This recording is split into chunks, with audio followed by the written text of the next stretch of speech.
नमोऽस्तु सूर्याय सहस्ररश्मये सहस्रशाखान्वितसम्भवात्मने सहस्रयोगोद्भवभावभागिने सहस्रसङ्ख्यायुगधारिणे नमः।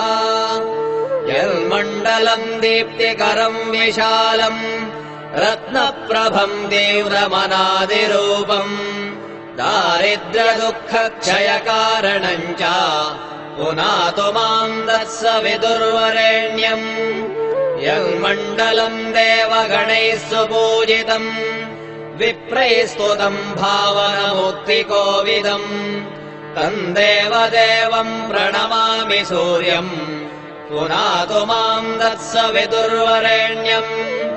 यन्मण्डलम् ज्ञानघनम् त्वगम्यम् त्रैलोक्यपूज्यम् त्रिगुणात्मरूपम्